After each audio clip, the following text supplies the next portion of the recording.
할렐루야. 우리 주님의 크신 은혜와 사랑이 오늘 사랑하는 모든 여러분들과 함께 하시기를 주의 이름으로 축원합니다. 여러분, 오늘 우리가 주님의 말씀을 이렇게 함께 붙들고 이렇게 주의 제단 앞에 함께 모였습니다. 여러분, 오늘 주님의 말씀이 바로 아가서에 있는 말씀이에요. 우리가 보통 하나님의 사랑을 이야기할 때는 아가페의 사랑, 우리 인간의 관계 속에서 이야기하면 여러분, 우리 부모님으로부터 받는 그 사랑에 빗대어서 이야기할 때가 참 많이 있습니다. 그런데 여러분, 우리가 이 아가페의 사랑 혹은 부모님으로부터 여러분 우리 자녀들에게 주시는 그 사랑으로만 우리 주님의 사랑을 표현한다고 한다면 여러분, 어쩌면 우리는 중요한 사랑의 또 다른 한 부분을 많이 놓치게 될 것입니다. 그것은 바로 신랑 되신 예수님. 여러분, 우리가 저 하늘에서 그리스도의 신부로서 여러분 주님과 함께 혼인잔치가 열려진다고 고백을 한다고 하는데요, 여러분, 그렇다고 한다면 우리가 받는 그 사랑은 여러분 부모님으로부터 받는 것과 같은 그 아가페의 전적인 사랑뿐만 아니라 이처럼 사랑하는 연인이 애타게 찾고 간절하게 찾고 또 열정적으로 우리를 사랑하시는 그 사랑은 여러분 우리가 놓치게 될 것입니다. 그래서 오늘 여러분 우리에게 주신 이 아가서의 말씀이 얼마나 감사한지, 여러분 우리가 누가복음에 있는 그 모든 말씀의 묵상을 마치고 이 매일 성경에 나와 있는 그 순차에 따라서 아가서에 있는 말씀을 묵상하는데 참 평소에는 우리가 만나보지 못했던 말씀들이 많이 기록되어 있는 것을 봅니다. 그러나 이 가운데 주시는 우리가 예전에는 맛보지 못했던 우리를 향한 그 애틋한 주님의 사랑과 열정적인 여러분 그 사랑을 우리가 이렇게 만나게 되었는데, 오늘 이 시간에도 여러분 주님께서 우리에게 베풀어 주신 이 사랑을 아가서를 통해서 또 우리가 이 본문 말씀에 나오는 이 여인의 그런 마음과 같이 다시 한번 주님을 애타게 찾아 나서고자 하는 그 마음이 불길과 같이 일어나기를 주의 이름으로 축원합니다. 사랑하는 여러분, 오늘 이 아가서 5장부터 6장 3절에 이르는 이 말씀을 보면 여러분 이 말씀이 드디어 두 사랑하는 연인이 함께 그 청혼을 넘어서서 결혼의 단계까지 들어가게 된 것을 봅니다. 그래서 우리가 어제 새벽 기도를 통해서 묵상한 바와 같이 여러분 그 신랑이 얼마나 그 사랑하는 신부를 아름답게 표현하며 얼마나 사랑과 함께 온 열정을 다 쏟아붓고 있는지를 우리가 말씀을 통해서 만났는데요, 여러분 오늘 이 본문 말씀에 나오는 상황은 이제 이 여인이 자기 사랑하는 신랑을 대하고 신랑에 대한 사랑의 고백이 나와 있는 것을 보게 됩니다. 그런데 여러분 이 말씀에 보니까 무엇인가 초반에는 문제가 있었던 것을 봅니다. 이 사랑에 여러분 바로 이 4장에 나와 있었던 것처럼 신랑과 신부가 함께하면서 거기서 사랑을 나누는 모습이 아니라 이 5장 말씀에는 초반에는 문제가 있었던 것을 봐요. 그러다가 종국에는 마지막에 그 사랑이 다시 한번 이루어지는 것을 보는데 여러분 이 문제는 도대체 어디서 비롯이 된 것일까요? 그리고 우리가 이 아가서의 말씀을 통해서 이것은 단순한 두 여인의 사랑의 이야기가 아니라 예수님과 신부된 우리의 사랑의 고백이라고 표현을 하고 있는데, 그렇다고 한다면 이 사랑의 문제는 우리에게는 어떤 의미를 가르쳐주고 있는 것일까요? 여러분 먼저 말씀을 통해서 보니까 여러분 주님의 사랑이 여러분 이렇게 간절하게 그 신부를 부르고 있음을 여러분 우리에게 알려주십니다. 우리 함께 그 말씀 다시 읽기를 원하는데 우리 2절 말씀을 함께 읽겠습니다. 2절입니다. 시작. 내가 잘지라도 마음은 깨었는데 나의 사랑하는 자의 소리가 들리는구나. 문을 두드려 이르기를 나의 누이 나의 사랑 나의 비둘기 나의 완전한 자야 문을 열어다오. 내 머리에는 이슬이 내 머리털에는 밤이슬이 가득하여 하는구나. 아멘. 아멘. 여러분 이 2절에 여러분 여인이 자기의 이야기를 하기를 시작을 합니다. 그런데요, 자기가 잠에 들은 거예요. 그러나 정신은 깨어 있었다라고 이야기를 하고 있어요. 여러분 이 말씀에 나오는 이 아가서에 여러분 이 여인은 지금 두 번째 꿈을 꾸고 있는 것입니다. 여러분 이 두 번째 꿈 속에서 너무나 생생하였기에 자기가 정신이 다 깨어서 이것을 다 기억을 하고 있다라고 하는 내용이죠. 근데 그 내용에는 무엇이 나타나냐? 자기 사랑하는 자가, 즉 다시 말하면 자기 신랑이 자기를 찾고 있는 모습을 발견하는데 자기 신랑이 자기를 부르는 거예요. 애타게 부르면서 이 문을 열어다오 라고 이야기를 하고 있는 거예요. 근데 문을 열어다오라고 하는 이유는 무엇입니까? 이 문이 닫혀 있는 거죠. 아니 도대체 신랑과 신부가 지금 왜 따로따로 있는 것인지, 또 신부는 무슨 이유 때문에 이 문을 닫고 있는지 우리는 모르지만은 어쨌든 이 신랑이 지금 신부에게 다가가고 싶으나 다가가고 있지 못하고 있는 상황을 만나게 됩니다.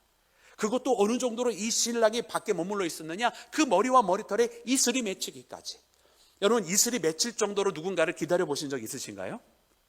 네, 웃으시는 거 보니까 없으신 것 같아요. 근데 이 신랑은 그렇게 신부를 애틋하게 기다리고 그 문 밖에 서서 문을 두드리면서 내가 들어가기를 원한다고 이 문을 열어달라고 간절하게 그 머리털에 이슬이 맺히기까지 그렇게 간절하게 신부를 찾고 있는 것을 보게 됩니다. 여러분, 우리 예수님께서는 여러분 우리를 그렇게 애타게 찾으시면서 여러분 우리 마음 안에 거하기를 원하시는 줄로 믿습니다. 내가 문 밖에 서서 두드리노니, 여러분 주님께서 우리의 마음 문 밖에 서서 여러분 그 문을 두드리고 계십니다. 우리의 마음 문을 열고 주님께서 우리 가운데 오시면 여러분 우리와 더불어 꼴을 먹으신다 말씀해 주고 계시는데, 여러분 우리가 마음 문을 닫아서야 되겠습니까? 여러분 이 술람의 여인은 그 문을 닫고 있는 상태를 보면서 여러분 너무나 안타까운 상황을 우리에게 보여주고 있는 거예요. 여러분 지금도 주님은 우리의 문을 두드리고 계시다고 한다면 여러분 우리의 신앙의 모습이 안타까운 모습, 아쉬운 모습, 누가 봐도 애처로운 모습, 여러분 그런 모습으로 살아가서야 되겠느냐는 말이에요. 여러분 오늘 이 모습을 바라보며 이제는 우리의 마음의 문을 활짝 열고 여러분 주님을 영접하여 주님과 함께 기쁨을 나누는 믿음의 자녀들이 되시기를 주의 이름으로 축원합니다. 근데 오늘 이 말씀 속에 우리가 한 가지 해결하고 넘어가야 되는 것이 있는데, 그것은 바로 신랑이 신부를 부르는 여러분 그 모습 속에 나의 누이라고 부르는 그 모습이 나왔어요. 그러니까 우리가 여러 가지 사랑의 표현들을 보면 여러분 나의 사랑아 부르는 거 이해가 되고요, 나의 비둘기야 부르는 거 이해가 되죠. 또 더 나아가서 나의 완전한 자야라고 부르는 것도 이해가 돼요. 비록 완전하지는 않지만 여러분 그 술람의 여인도 자기를 표현했을 때에 계달의 장막과 같다, 햇살에 타서 그을리게 된 여러분 그 자신의 어떻게 보면 외형적으로 초라한 모습을 이야기하잖아요. 그럼에도 불구하고 신랑은 그 신부를 완전한 자라고 불러요. 왜? 그가 그렇게 그 신부를 사랑했고 그 신부를 사랑하는 그 모습 때문에 신부의 결점이 보이는 것이 아니라 그저 사랑받기에 합당한, 그리고 사랑스러운 신부의 모습만은 신랑이 취하고 있기 때문에 완전한 자야라고 이야기하는 거죠. 마치 이는 여러분 신랑 대신 우리 예수님께서 우리를 받아주실 때에 우리가 완전해서 받아주시는 것이 아니라 우리 자신으로는 죄로 더럽혀져 있고 또 부족한 것 투성이고 또 연약하기에 그지없지만은 그가 보혈의 피로 우리를 씻어주시고 우리를 한없이 사랑하셨기 때문에 우리가 주님 안에서 의롭게 된 그리스도의 정결한 신부가 된 것과 마찬가지신 것입니다. 여러분 우리 하나님은 우리를 너무나 사랑하셔서 이처럼 사랑하셔서 독생자를 우리에게 허락하여 주신 것인 줄로 믿습니다.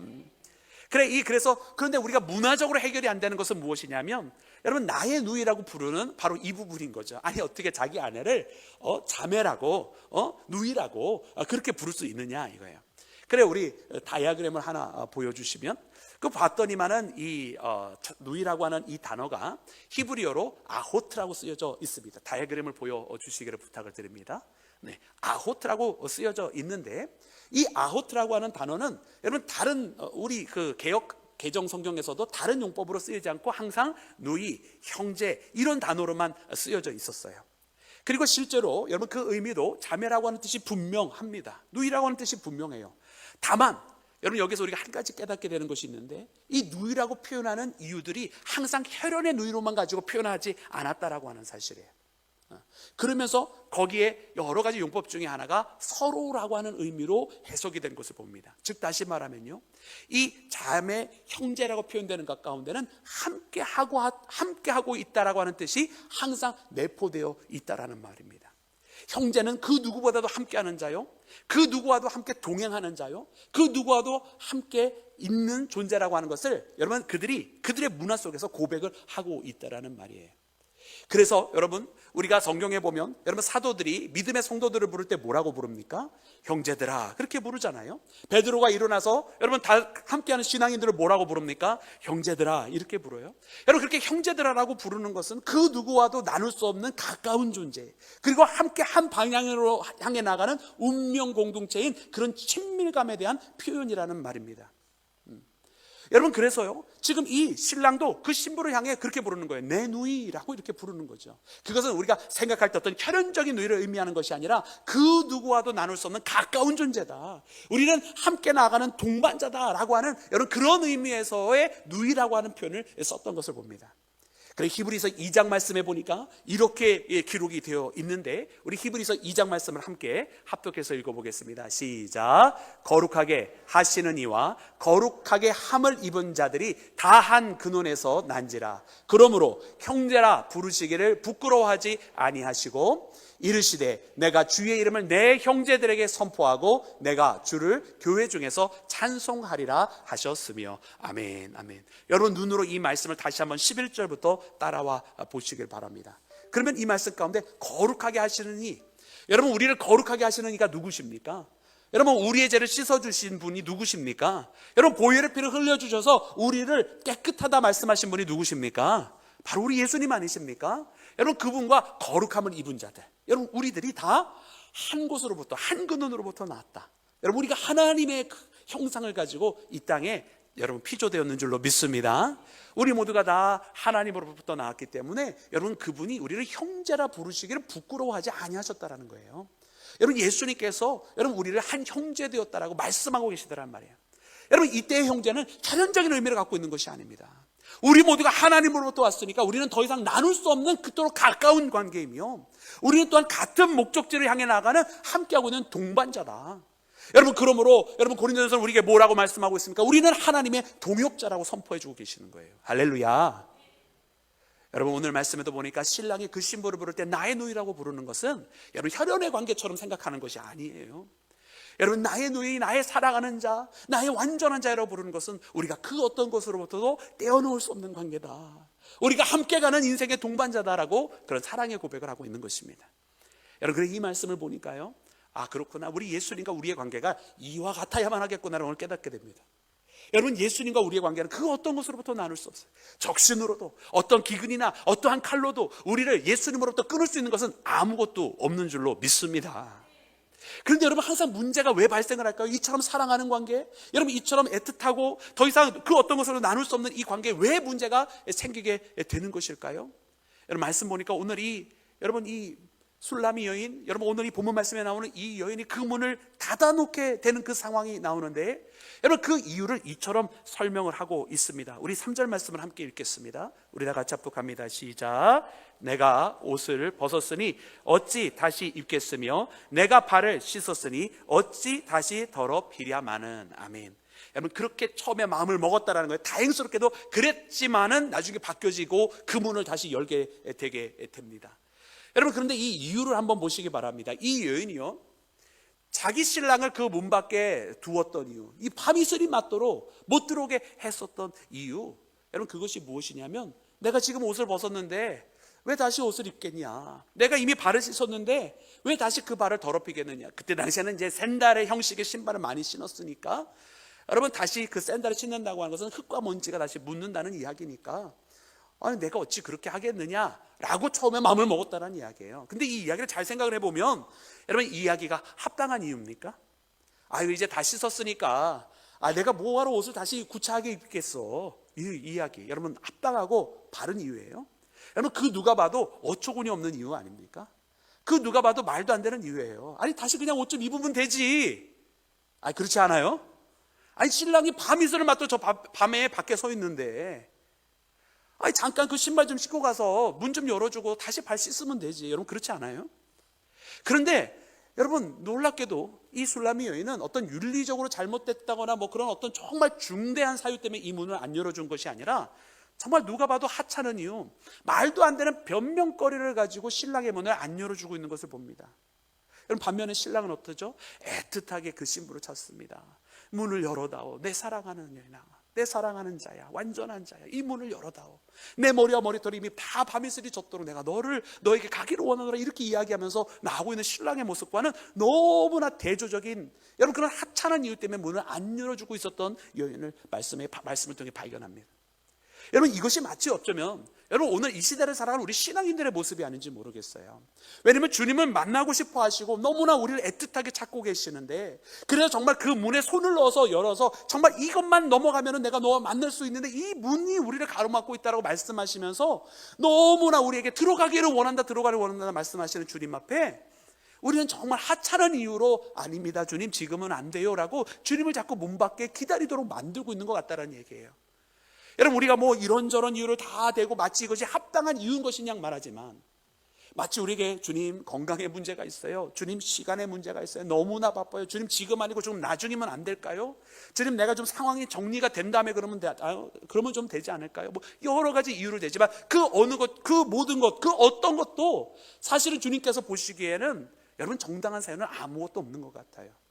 우리가 만약 구하고 있는 그 모든 이유들이 이 땅에 있는 썩어질 것들에 대한 것이라고 한다면 더욱더 주님은 영원한 것을 주시겠다고 하시고 영원한 생명을 우리에게 주시겠다고 하는데, 우리는 그와 같은 주님의 은혜를 받는데 망설이는 이유가, 주저하고 있는 이유가 이 땅에 썩어질 것 때문에 주님 잠시만요 라고 이야기하고 있다고 한다면, 여러분 그게 말이 되는 이유냐는 말이에요.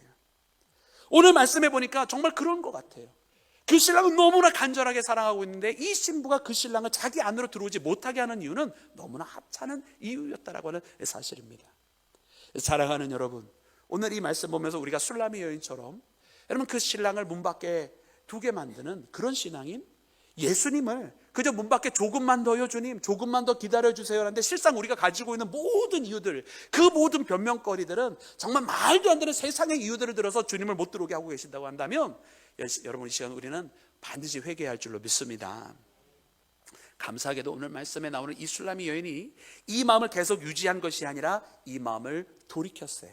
그러면서 그 문을 여는데 문제가 발생합니다. 우리 그 말씀 함께 읽기를 원합니다. 우리 함께 4절부터 6절까지 말씀을 읽겠습니다. 우리 다 같이 합독해서 읽겠습니다. 시작. 내 사랑하는 자가 문틈으로 손을 들이밀매 내 마음이 움직여서 일어나 몰약이 내 손에서, 몰약의 즙이 내 손가락에서 문빗장에 떨어지는구나. 내가 내 사랑하는 자를 위하여 문을 열었으나 그는 벌써 물러갔네. 그는 말할 때 내 혼이 나갔구나. 내가 그를 찾아도 못 만났고 불러도 응답이 없었노라. 아멘. 여러분 그 마음이 동하여졌습니다. 신랑의 그 정말로 애틋하고 끈질기고 포기하지 않는 그 사랑에 드디어 이 신부의 마음이 움직였어요. 그리고서는 나가서 문을 열었습니다. 그런데 문제가 발생했어요. 이 신랑이 그 자리에 무슨 이유인지 사라지고 없는 거예요. 그 신랑을 애틋하게 불러보지만 여러분 응답이 없는 거예요. 여러분 상황이 완전히 역전이 됐어요. 아까는 신랑이 이 신부에게 너무나 들어가고 싶은데 이 문이 가로막고 있어서 문 좀 열어다오 그러고 있는 상황이었는데, 아니 이제는 신부가 드디어 그 마음이 동하여져서 그 문을 딱 열어줬다면 이제는 신랑이 어디 갔는지 모르겠는 거예요. 여러분 이 사랑의 이 엇갈림, 그리고 이 사랑의 일방통행과 같은 이 상황이 여러분 참 이해도 안 되고, 또 사랑함에 있어서 사랑은 참 이렇게 어렵구나 라고 하는 것을 깨닫게 합니다. 여러분 우리는 참 믿음의 길을 걸어가면서 이런 일을 참 많이 경험을 해요. 우리가 참 주님을 외면하고 우리의 마음이 식어질 때는 주께서 이런 모양 저런 모양으로 우리를 다시 부르시잖아요. 때로는 주님의 생명의 말씀으로, 때로는 예배와 찬양의 자리에서 우리를 부르시는 것을 느껴지기도 하고, 또 때로는 우리 동료들, 친구들의, 또 신앙인들의 이야기를 통해서 나를 다시 주님 앞에 세우도록 이끌어 가시는 그런 간절한 부르심과 주님의 목소리를 우리가 들을 때가 참 많이 있어요.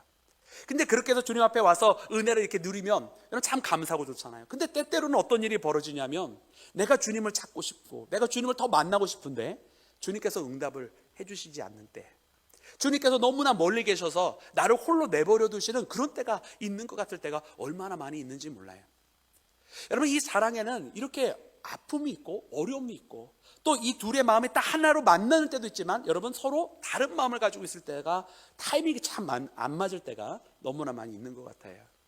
여러분 사랑하는 여러분들, 여러분 어떻게 사랑하십니까? 사랑하는 여러분들은 여러분들과 사랑하는 이들의 마음이 항상 딱딱 맞아 떨어지던가요? 여러분 그렇지 않잖아요. 부부들의 마음이 항상 다른 곳에 서로 타이밍이 참 맞지 않게 움직일 때 얼마나 많이 있어요. 여러분들 자녀들 사랑하는 것도 그렇지 않나요? 여러분들이 자녀를 사랑하는 모습과 자녀들이 부모에게 드디어 철이 들어서 효로 응답하는 때가 시간이 딱딱 맞지가 않아요. 참 사랑은 그래서 어려운 것 같아요. 근데 신앙도 참 그럴 때가 있습니다. 신앙 때도 모든 것이 은혜요, 내 마음이 뜨거울 때 항상 모든 것이 다 이루어지면 좋겠는데, 내가 힘들 때 나를 불러주실 때 그 은혜 감사하여 주님 앞에 올 때도 있지만은, 내가 정작 주님 앞에 더 다가가고 싶을 때 왠지 모르게 나를 외면하시는 것 같은 여러분 그런 시간도 우리가 참으로 많이 경험합니다. 그러나 사랑하는 여러분, 오늘 본문 말씀을 통해서 우리가 무엇을 발견하냐면 이 시간이 이 여인에게 필요했던 시간인 것을 깨닫게 돼요. 왜냐, 이 시간을 통해서 이 여인은 무엇을 깨닫냐면 자기 신랑이 자기를 사랑했던 나의 사랑하는 자가 얼마나 소중하고 귀한 자인지를 깨닫게 되는 시간이었거든요. 자기가 홀로 있게 되고 자기가 늘 항상 당연하게 받고 있는 사랑이라고 생각했고 늘 항상 자기를 찾아주고 있는 목소리를 생각했던 그 목소리가 사라지고 나니까 사실은 그것을 제일 많이 필요로 했던 사람이 바로 자기였다라고 하는 것. 이 사랑의 관계가 유지되는 것이 가장 필요했던 존재가 사실은 정작은 신랑이 아니라 자기였다라고 하는 것을 발견하는 때가 바로 이때였던 것을 여러분 우리가 발견해야 할 줄로 믿습니다. 그래서 이 주변에 있는 예루살렘의 여인아 하면서 자기의 사랑하는 이를 좀 찾아달라고 하는데, 여러분 예루살렘에 있는 여인들이 이에게 묻습니다. 너의 사랑하는 이가 다른 이를 사랑하는 이들보다 더 나은 것이 무엇이냐라고 물으니까 이제 이 술라미 여인이 대답을 하는 거예요. 자기 신랑에 대해서. 그 말씀이 10절 이하에 기록이 되어 있는데요, 여러분 그 10절 이하에 나와 있는 그 말씀들을 하나씩 하나 보면 총 3가지 뜻으로 이야기를 해주고 있어요. 하나는 참으로 매력적인 모습으로 여러분 비유를 해주고 있어요. 마치 4장에서는 신랑이 신부에 대한 여러분 격려와 칭찬으로 가득 태우고 있는 것처럼 여러분 이 5장에서는 신부가 신랑에 대해서 얼마나 사랑스러운지에 대해서 이야기를 하고 있다라는 말이에요. 그런데 여러분 이 신부가 신랑에 대해서 고백할 때는 이런 어떤 외적인 매력에 대해서만 이야기하지 않고 또 다른 2가지를 이야기를 합니다. 하나는 무엇이냐면 12절 말씀에 나와 있는 것처럼 신랑의 순결함에 대해서 이야기해요. 우리 이 말씀 함께 합독해서 읽겠습니다. 시작. 눈은 시냇가의 비둘기 같은데 우유로 씻은 듯하고 아름답게 박혔구나. 아멘. 신랑의 눈입니다. 근데 그 신랑의 눈을 비둘기로, 보통 이 순결함의 상징, 신부를 표현할 때 사용했던 이 표현을 신랑의 눈에도 똑같이 적용을 하고 있는 것을 보아요. 이 순결함의 신랑의 모습은요, 신랑은 다른 곳을 바라보지 않는다는 거예요. 그러니까 여러분 이 신부는 알고 있는 거예요. 무엇을 알고 있습니까? 자기 신랑이 자기를 얼마나 사랑하고 있는지. 그래서 비록 자기가 문을 열어줬는데 그 순간에 신랑이 어디 가서 어디가 있는지 알지 못하고 불러도 응답하지 않고 있어도 이 신랑이 외도를 하거나 자기에게 마음이 토라져서 엉뚱한 짓을 하고 있지 않고 있다라고 하는 것을 이 신부는 확신하고 있는 거예요. 아니나 다를까 오늘 말씀 마지막에 가서 보니까 이 신부가 다시 그 신랑을 발견하게 되는데, 그 신랑이 무엇을 하고 있느냐? 우리 6장 2절 말씀에 보니까 이렇게 기록을 하고 있습니다. 우리 6장 2절도 함께 읽겠습니다. 시작. 내 사랑하는 자가 자기 동산으로 내려가 향기로운 꽃밭에 이르러서 동산 가운데서 양떼를 먹이며 백합화를 꺾는구나. 아멘, 아멘. 여러분 이 말씀이 무엇입니까? 여러분 이 동산이 어디입니까? 여러분 이 동산이요, 그 신랑이 신부와 함께 거닐면서 그 열매를 따먹고 기쁨을 나누던 장소예요. 여러분 거기에서 백합화를 꺾고 양떼를 먹이는 모습이 무엇입니까? 여러분 이 신부를 초대해서 자기를 만나게 했던, 처음으로 자기를 만나게 했던 장소가 바로 이 양떼를 먹였던 바로 그 자리 아닙니까? 그렇게 지금 신랑은 무엇을 하고 있어요? 신랑이요, 자기 신부와 만났던 그 자리에서 기다리고 있어줬던 거예요. 분명히 이 신부가 나를 찾아 헤매게 되면 올만한 장소가 어디냐? 나와 함께 했었던, 나와 그 추억을 가졌던 바로 그 자리에 신랑이 먼저 가서 기다리고 있었던 거예요. 그러니까 신랑은 무엇을 하고 있었냐면 이 신부가 자기 스스로 그 닫았던 문을 열고 그동안 자기와 거리를 두고자 했던, 멀리 했던, 무슨 이유인지는 모르지만, 도대체 어떤 이유 때문인지 모르지만 문을 두드려도 응답해 주지 아니했던 이 신부가 자기 스스로 그 문 바깥으로 나와서 다시 한번 사랑을 나눴던 그 자리로 나오기를 기다리고 있었던 여러분 이 신랑의 모습을 발견합니다. 그는 그 마음에 2가지 마음을 품지 아니하였고, 그는 여전히 그 신부를 열정적으로 사랑하고 있었던 신랑이었던 것을 발견하는 우리 모두가 되기를 주의 이름으로 축원합니다. 그리고 이 모습을 신부도 알고 있었다. 그는 그의 눈이 비둘기 같은, 그의 우윳빛깔과 같이 그의 눈을 이야기하는 모습, 그것은 바로 그 신랑에 대한 순결함을 믿고 있었던, 그래서 자기 신랑에 대한 고백을 그 예루살렘 여인들에게 하고 있는 술라미 여인을 발견하게 되는 거예요. 근데 더 나아가서 오늘 말씀에 더 감사한 것은 무엇이냐면 이 여인이 한 가지 깊이 깨달은 것이 있어요.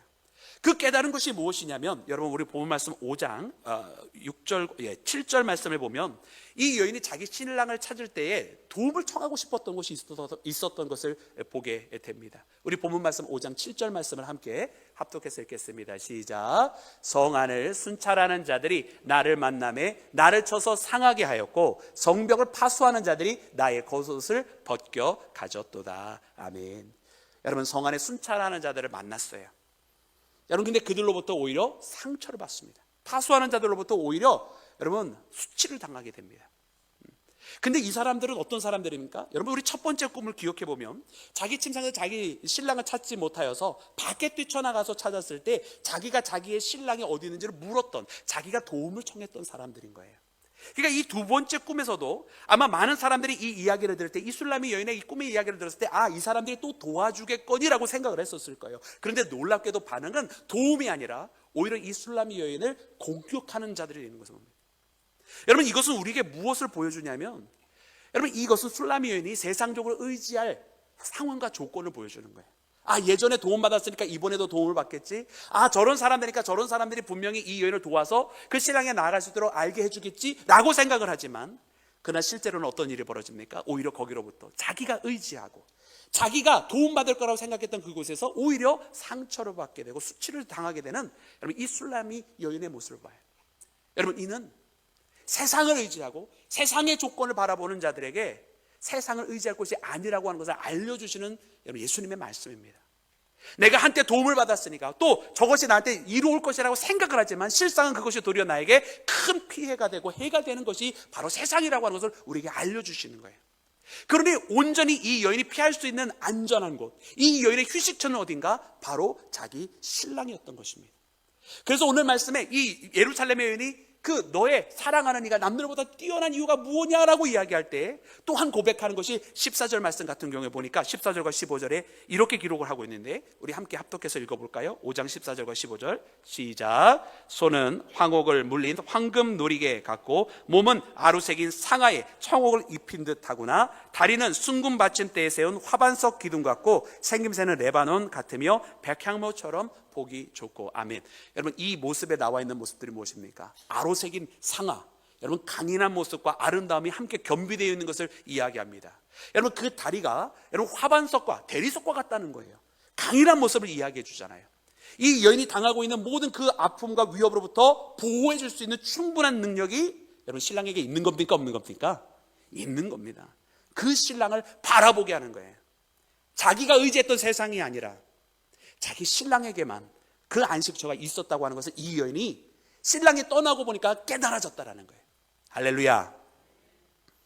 여러분, 오늘 우리의 유일한 안식처는 신랑 대신 우리 예수님밖에는 없는 줄로 믿습니다.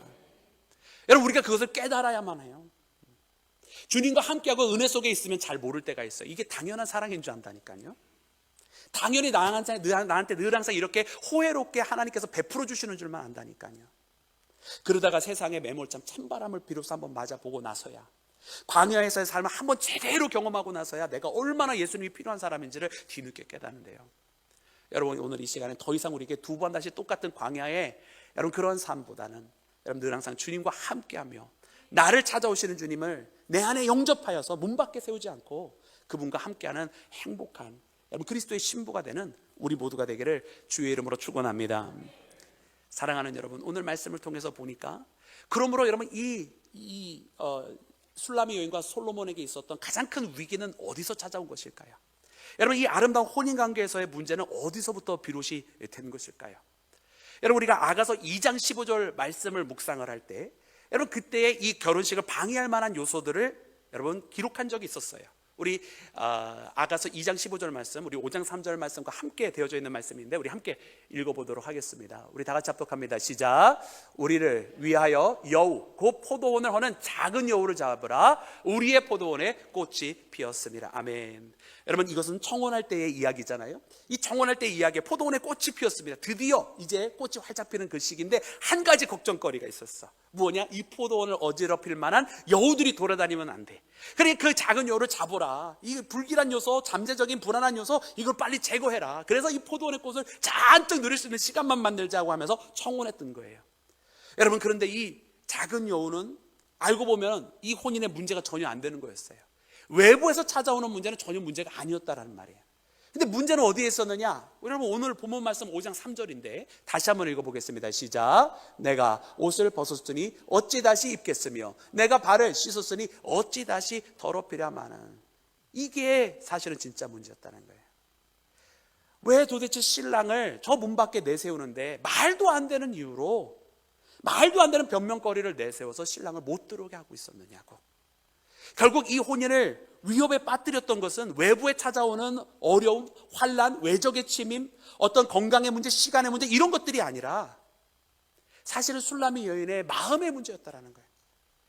그저 그 사랑을 기쁨으로 받들고 자기를 사랑해준 그를 기쁨으로 영접하면 되는 것인데, 말도 안 되는 변명거리로 계속해서 밀어냈던 그 술라미 여인의 마음이 사실은 가장 큰 이 행복한 혼인 생활의 위협거리였다라고 하는 것을 깨닫게 됩니다. 여러분, 오늘 우리 신앙의 진짜 문제는 어디서 찾아오나요? 여러분, 어려운 경제 때문에 우리의 신앙의 문제가 찾아오나요? 아니면 어지러운 정치 상황 때문에 우리의 신앙의 문제가 찾아오나요? 여러분, 아닙니다. 여러분, 그런 세상에 돌아가는 소리에 우리의 마음을 빼앗겨서는 아니 될 줄로 믿습니다. 사실 진짜 문제는요, 우리가 우리의 마음의 생각을 빼앗겨 버릴 때, 우리 신랑 대신 예수님에 대한 그 간절한 마음을 놓쳐버릴 때, 그리고 말도 안 되는 변명을 대면서 주님 앞에 나가지 못할 때가 사실은 가장 큰 위기라고 하는 사실을 발견합니다. 이 위기를 넘어선 술라미 여인은 더 깊은 사랑에 이르게 되었습니다.